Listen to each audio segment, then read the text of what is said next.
This is a bizarre circus, and we just don't want to participate in something that is all about just Nigel trying to escape any kind of scrutiny. He's had plenty of opportunity to answer the questions that have been asked of him. He's refused to do so. He's run from that scrutiny. He's got himself in a complete mess, and he's trying to use our democratic system to hide from that and put on a show and a sham, and I'm afraid we're just not going to participate. And here with me on Pienaar and friends, Tanner and Josh Glancy from the Sunday Times, and the news just in, broken as before by our colleague Ollie Cole. Labour is not contesting the Clacton by-election, which has effectively been set coming our way by Nigel Farage in that shock announcement earlier on. Joe and Josh. So, Nigel Farage, he's not going to have a fight whether he wanted one or not. And I'm not sure this is necessarily good news for him, Josh, is it? I don't think so, because as I said earlier, he's looking for a change of narrative and he's looking for a lot of attention and a fight. And if he hasn't got anyone to fight with, then I don't know how much attention he's going to get. And it's been interesting how quickly the other political parties seem to have coalesced around this idea that actually, if we just treat this like a gimmick and we don't stand anyone, then it rather punctures his balloon. Yeah. And that's happened within the space of what's it been, sort of 5 hours since the speech, and suddenly, we all the main parties, which very, very rarely coalesce around anything, are all saying they're not going to stand a candidate. When you look at it, Joe, this was never an entirely unforeseeable possibility. It was always a pretty clear possibility, wasn't it? I mean, and good reason for going down that road. What, in terms of the not standing? The not standing. I mean, I think that's the point, right? By-elections are expensive.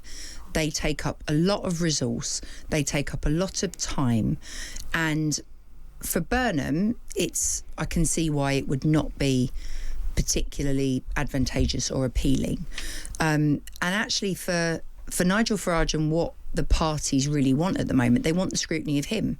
So ultimately, if he's not really standing against a field of candidates, it doesn't become a policy question. It actually becomes, are you a fit and proper person to be the MP for this area? It actually becomes much more of a personal question than it does about traditional by-elections being about what a party, what I as the representative would do from that party perspective, from a policy perspective for this area. It actually becomes more, it's almost turning into a referendum on Nigel Farage and his fitness, I suppose, to be an MP. I think you're saying that Count Binface may be in for a bigger vote than he could possibly have imagined in his wildest dreams. He may or may not be a serious contender to be the MP for Clacton, but a lot of people will have some incentive for voting for Count Binface if they're no fans of Nigel Farage. Yeah, I think there is I think if you look back, we had sort of the Martin Bell character, didn't we, in Tatton? Yeah. If you think about what happened all those years ago, and I think. Sorry? He won. Exactly. And I do think there is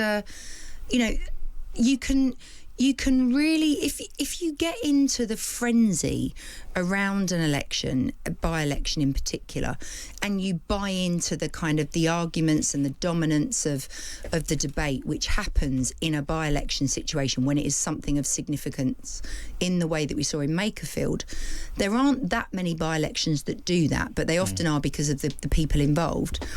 But I think because of the way this is being set up, this is against a backdrop where Nigel's own decision-making and integrity have been at the heart of the questions that are being asked. All right, let's all now welcome to the programme. We can all have a chat to Anna Turley, the chair of the Labour Party, live on the line. Anna, welcome. Good afternoon. Hiya. Hi, and also congratulations on your wedding at the weekend. You don't actually, Thank you very much. Etiquette, you don't actually congratulate the woman. You congratulate the man because he's the fortunate. Quite right too. For you, I wish you all Thank you. That's very kind. I would say, John, that I saw the pictures and Anna looked fabulous. So I think it's congratulations all round, and I'm sure she had a fabulous time. Thank you. That's very kind. But she hasn't had good luck. Her husband now is the one. Is the lucky one. So look, there you go. You've had lots of love from Pienaar. Thank you, that's appreciated. Pienaar here. Look, I want to ask you, Anna, you're not running against Nigel Farage in Clacton. Was that a hard decision? Well, that was a decision that our National Executive Committee took, but I think, it's a pretty straightforward one because this is a bizarre circus and we just don't want to participate in something that is all about just Nigel trying to escape any kind of scrutiny. He's had plenty of opportunity to answer the questions that have been asked of him. He's refused to do so. He's run from that scrutiny. He's got himself in a complete mess and he's trying to use our democratic system to hide from that and put on a show and a sham, and I'm afraid we're just not going to participate. Yeah, I mean, you're going to be accused of chickening out, Anna, aren't you?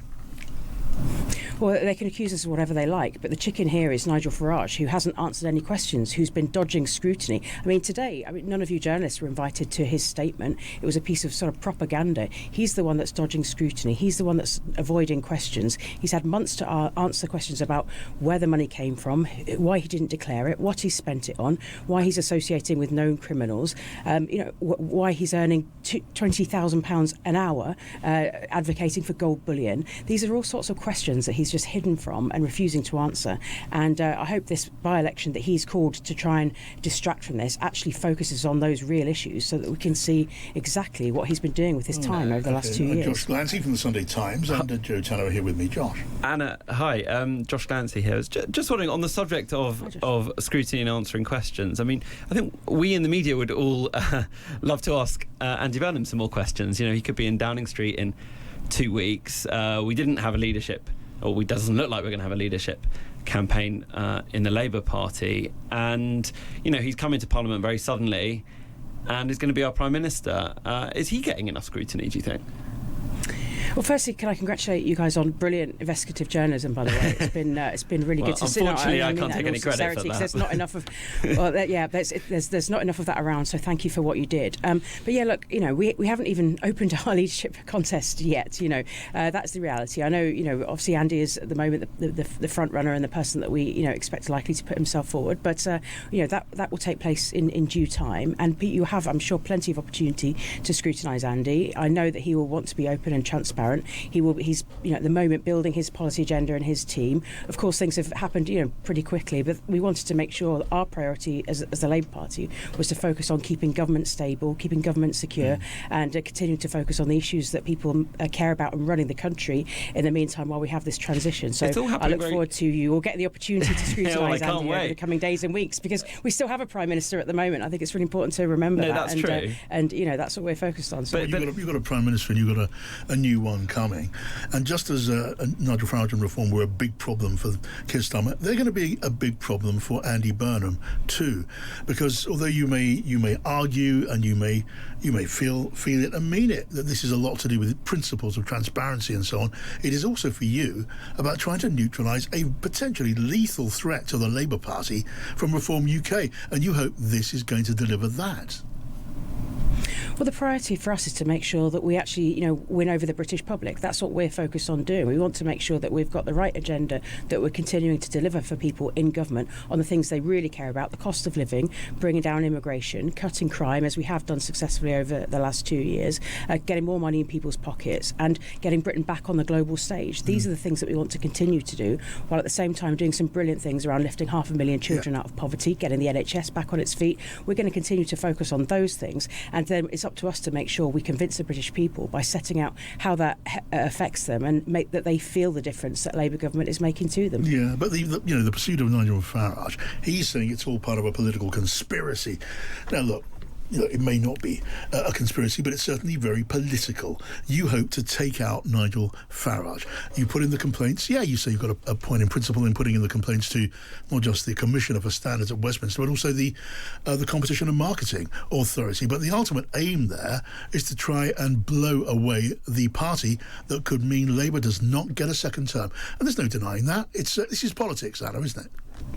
Well, yeah, but the point is we should all be held to the same standards. And Nigel seems to think that the standards don't apply to him, that he can just receive £5 million and not have to declare it. All of us have to declare everything over £300 we received the year before coming into Parliament. Those rules apply to all of us. And this isn't just about Nigel Farage. Actually, there's a serious point here about our democracy and about the scrutiny that we receive, about the transparency. And if we don't declare these things now and we say, oh, well, it's okay because he's popular or he's a big threat or people in Clacton like him, what does that mean for the next generation coming into Parliament? That the rules rules don't matter, that they don't apply to anyone regardless of their political views. That's not a country that I want to be in. I want to be in a country where we know what money is going into politics, we know the impact it's having on whether people are lobbying for cryptocurrency and so on, that we know what that money is being spent on, who people are associating with, who's funding our politics. These are really important principles, and they matter going forward, not just today in this battle. Joe Tanner.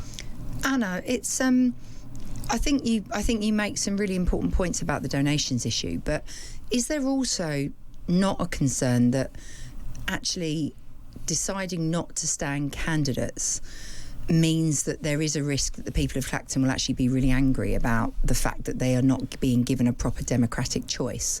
And there is a risk, isn't there, of a sort of, I mean, I don't know what a backlash would look like, but there is a concern more generally that as the governing party, it's sort of almost feels like a responsibility really for you to give people that choice than to just sit it out because you don't agree with the current sitting MP's decision.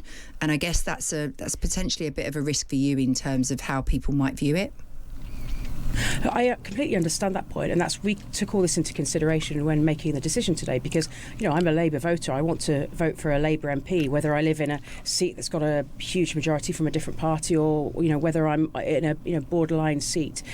For me, I'd always want the opportunity to vote Labour, and I always want people to have that opportunity to vote Labour. So that is a difficult challenge for us. But the reality is, this is not just an ordinary by-election or election.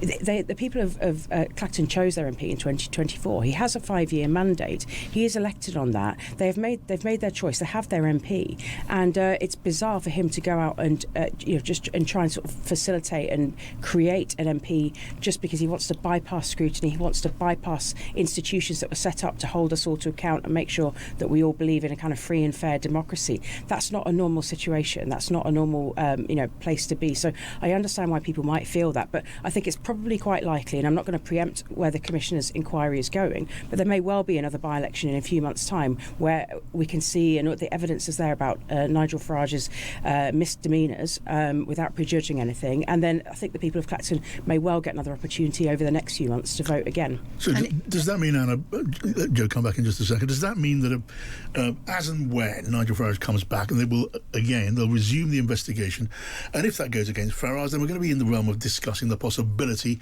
of a suspension from the House? Not saying it's going to happen, but that's a possibility. And then we would be talking about the opportunity to force another by-election in Clacton. That means a petition, a recall petition. Would Labour be a part of that? Are you saying that's in your mind already, forcing another Clacton by-election? Well, as I said, I'm not going to preempt the Parliamentary Standards inquiry. That's up to him to look at all the evidence. He's doing inquiry investigation now. He will then also decide what the punishment is. But as you said, there are a number of different penalties for people who break the rules, according to how serious those are, some of which include, yes, a recall petition, suspensions, etc. So all of those could potentially be on the table, given the scale of the accusations against Nigel Farage. So I'm absolutely not going to rule out, that will be a serious by-election where someone has been found guilty potentially of serious wrongdoing, and that's a different kettle of fish altogether from a circus that he's created to try and distract and from serious accusations that he's not given answers to. We've got lots of sharp pencils in Clacton, that's what I can say. Joe? And that is, I guess, my point, Anna, is that if there is a second by-election, the risk of the frustration that you didn't stand in the first is very real. People could express that very quickly. But I guess my second question to you is, would the Labour Party be supportive of someone like a Count Binface? Do you actually think that you would then be supportive? You would say that you would encourage people of Clacton to vote for somebody else other than Nigel Farage, for example? Could you see a situation where you'd be pulled in that direction? Well, I'd love to give you guys a scoop, but I can categorically rule out I will not be campaigning for Count Binface, much as I admire him. But what I would say is someone like Count Binface may well spend more time in Parliament and in Clacton than the current incumbent of the seat, but that remains to be seen. So yeah, I just had this irresistible vision of thousands of Labour activists touring the streets of Clacton with bins over their heads. But maybe not. Anna Turley, good to have you on. Thank you.